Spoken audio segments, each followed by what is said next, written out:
नमस्कार दोस्तों। आज मैं आप सबको पुनः मालती जोशी जी द्वारा लिखित एक कहानी मुक्ति सुनाने जा रही हूँ। ये एक ऐसी स्त्री की कहानी है जो अपनी स्त्री सुलभ ईर्ष्या के कारण एक पूर्व प्रकरण के तहत, जिसका कि इस वर्तमान से कोई नाता नहीं है, अपने पति को अपने से विरक्त होने पर मजबूर कर देती है। तो आइए सुने कहानी मुक्ति। स्टेशन से लौटी रमा तो निढाल होकर बाहर सोफे पर ही लुढ़क गई।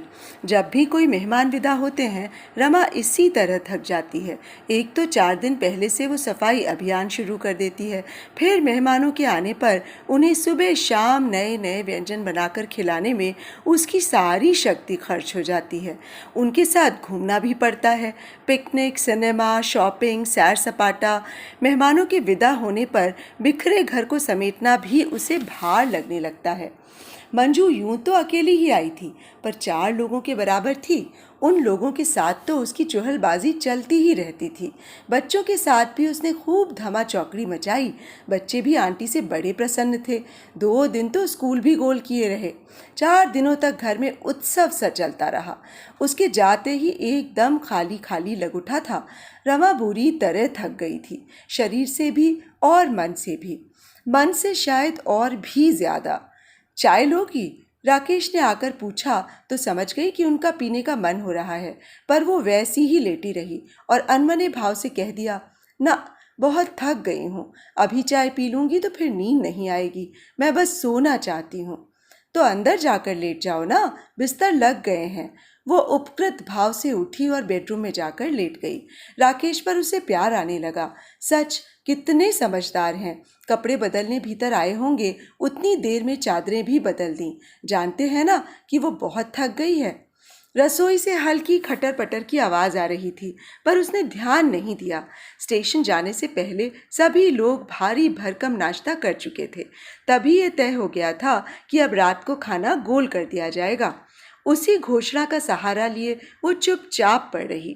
बोर हो गई थी वो। उसका मन विद्रोह कर उठा था। सुबह शाम वही चाय नाश्ता, वही खाना, इसी धुरी पर सदा घूमते रहो। छी, ये भी कोई जिंदगी है?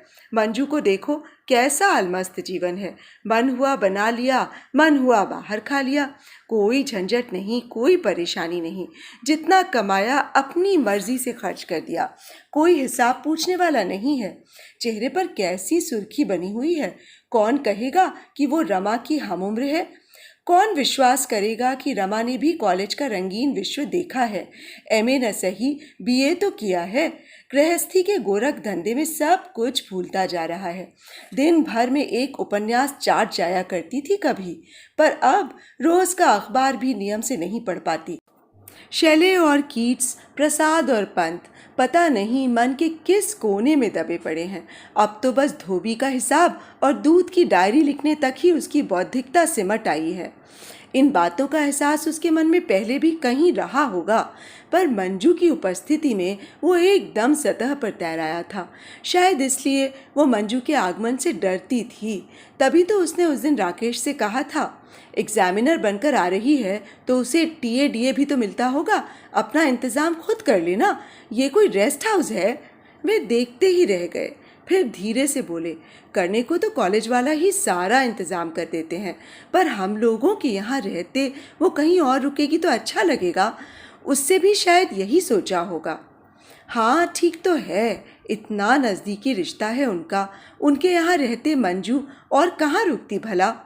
बहुत पहले, शादी के तुरंत बाद, एक उत्साही ननद ने उसे बताया कि कभी मंजू और राकेश का कुछ चक्कर चला था, पर उस रिश्ते में कई वैधानिक बाधाएं थीं। अतएव बात वहीं दबा दी गई। तब से रमा के मन में एक गांठ सी बन गई है। जब भी मौका मिला है, उसने राकेश को अवश्य कुरेदा है। कमरे की रोशनी गुल हुई तो वो जान गई कि राकेश सोने के लिए आ गए हैं, पर वो आंखें बंद किए वैसी ही निस्पंद पड़ी रही। उसके भीतर बैठी गृहिणी के मन में कई प्रश्न कुलबुला उठे।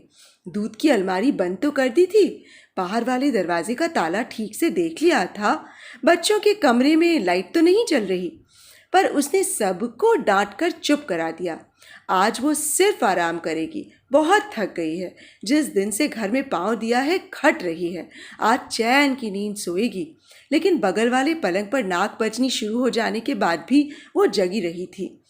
हाँ, राकेश को सोया जानकर उसने अपनी आंखें खोल दी थी और नीले बेडलैम्प की रोशनी में वे पता नहीं क्या खोज रही थी। ये पिछले 4 दिन उसने बेहद तनाव में गुजारे थे। उसे अब अपने ही पर आश्चर्य हो रहा था। मन में इतना विष समेटे भी वो स्नेह की मूर्ति क्यों बनी रही, क्यों खटती रही, इतना उपेक्षा भी तो कर सकती थी। शायद वो मंजू को दिखाना चाहती थी कि वो कितनी सुघड़ गृहिणी है। मंजू के बिना भी राकेश की गृहस्थी कितनी सुखी है, संतुष्ट है। शायद यह भी जताना चाहा हो कि वो कितनी उदार मना है। राकेश की पूर्व प्रेमिका का भी वो खुले दिल से स्वागत कर सकती है। ये 4 दिन उसके लिए जैसे तलवार की धार बन गए थे। एक ओर अपनी सफल गृहस्थी का विज्ञापन जारी था, दूसरी ओर पति की चौकस निगाहों से चौकीदारी भी करनी थी। रात कब आंख लगी पता ही नहीं चला। जब उठी तो देखा धूप पूरे कमरे में भर गई थी। घड़ी देखी, 8:30 हो रहे थे। वो हड़बड़ा कर बाहर आई। देखा नीता कपड़ों पर प्रेस कर रही है। मम्मी, चाय बनी रखी है, तुम गर्म कर लोगी प्लीज? 8:30 हो रहे हैं, मुझे जगाया क्यों नहीं? पापा ने मना कर दिया था ना। रसोई में आकर देखा पूरा प्लेटफॉर्म सामान से अटा पड़ा है। परात में ढेर सा आटा सना रखा है। ये क्या है? पूरे मोहल्ले को न्योतने का इरादा है क्या? गीला हो गया था ना, और मिलाना पड़ा। सुमित कहाँ है? स्कूल गया है, उसकी बस तो 7 बजे ही आ जाती है।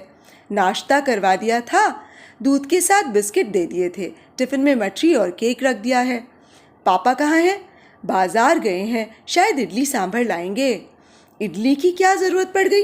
एक दिन जग न पाऊँ तो हंगामा हो जाता है। आवाज़ नहीं दे सकते थे तुम लोग? पापा ने मना कर दिया था। सुबह से रेडियो भी नहीं लगाने दिया। बोले मम्मी बहुत थकी हैं, सोने दो। पता है, तुम्हारे कमरे के दरवाजे खिड़की तक बंद कर दिए।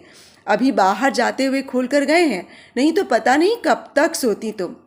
बड़ा अच्छा किया, उसने मुंह बिचका कर कहा। खूब आराम करवाया है। अब ये सारा फैलाव समेटते समेटते सब वसूल हो जाएगा। एक बार वो रसोई में पहुंच गई तो सचमुच सब लोग एकदम से निश्चिंत हो गए। घड़ी के साथ तालमेल बिठाते बिठाते वो हाँफ उठी। मम्मी, 9:30 हो रहा है। सुनो, 9:45 हो चला है। ओफो, तो मैं क्या करूं? मैं कोई मशीन हूं क्या? वो बड़बड़ाती रही, पर 10 के घंटे के साथ उसने खाना टेबल पर लगा ही दिया। खाना खाते समय देखा राकेश की उंगली पर पट्टी बंधी है। अरे, ये क्या हुआ? कुछ नहीं, सब्जी काटते में लग गई थी, उन्होंने अपराधी भाव से उत्तर दिया। किसने कहा था ये कारगुजारियां दिखाने के लिए? वे कुछ नहीं बोले, चुपचाप खाना खाते रहे। खाना खाते ही वे एकदम उठ खड़े हुए। आज नीता को भी छोड़ते हुए जाना था, उसकी बस छूट गई थी। उन लोगों के जाने के बाद उसे पूरा घर समेटने में 2 घंटे लगे। सुबह राकेश ने मेहरी को भी लौटा दिया था। उसकी खटर पटर से रमा की नींद टूट जाती ना। मोरी पर बर्तनों का ढेर हो गया था। बाथरूम में उतरे हुए कपड़ों का अंबार लगा था। उन्हें साबुन में गलाने का भी किसी को होश नहीं रहा। साबुनदानी में पानी भर गया था। सुमित का गीला तौलिया पलंग पर ही गुड़ी मुड़ी पड़ा था। अखबार के चारों पन्ने कमरे में चारों ओर पड़े थे। स्याही की दवात खुली थी। बिस्किट निकालते हुए नीता ने शायद शक्कर का डिब्बा भी गिरा दिया था। वहां चींटियों की फौज जुड़ाई थी। सारा काम निपटाकर ड्राइंग रूम में एक पत्रिका लेकर बैठी थी कि याद आया, सुमित आज एकदम भूखा गया है, लौटकर सीधे खाना ही मांगेगा। लेकिन भिंडी तो छूता भी नहीं है, खाएगा क्या? फिर उठी, कुकर में 4 आलू डालकर गैस पर चढ़ाए, तब कहीं जाकर चैन आया। लौटकर पत्रिका हाथ में ली ही थी कि घंटी बजी। खोलकर देखा राकेश थे। अरे, आज जल्दी लौट आए। लंच आवर में आया हूँ। सुबह तुम इतनी पेनफुल लग रही थी, डर गया था। कहीं बुखार तो नहीं है? सचमुच मेरे लिए आए हैं? नहीं तो और कौन है यहाँ? मैंने सोचा शायद दफ्तर में दिल ना लगा हो। दिल तो सचमुच नहीं लग रहा था, तभी तो भाग आया। दिल लगता कैसे भला? मंजू की याद जो आ रही होगी। रमा? उनकी आवाज़ में ऐसी तड़प थी कि रमा सिहर उठी। रमा, तुम्हें विश्वास तो नहीं होगा, पर मैं सिर्फ तुम्हारे लिए इतनी दूर से दौड़ा आया हूँ। पिछले 4-5 दिनों में तुमसे 2 बात करने को तरस गया था। सोचा था थोड़ी देर तुम्हारे पास बैठ लूँगा। ये क्षण बिल्कुल मेरे होंगे। शाम होते ही तुम फिर बच्चों में, घर के कामों में घिर जाओगी। मेरे हिस्से में तो बस रात को ही आती हो, पर लगता है तुम तो पत्थर हो गई हो। मैं ही पागलों सा तुम्हारे साथ के लिए आकुल व्याकुल होता रहा हूँ। और स्कूटर की चाबी घुमाते हुए वे एकदम उठ खड़े हुए। ओफो, बैठिए ना, मैं चाय चढ़ा रही हूँ। चाय तो मुझे कैंटीन में भी मिल जाती है रमा।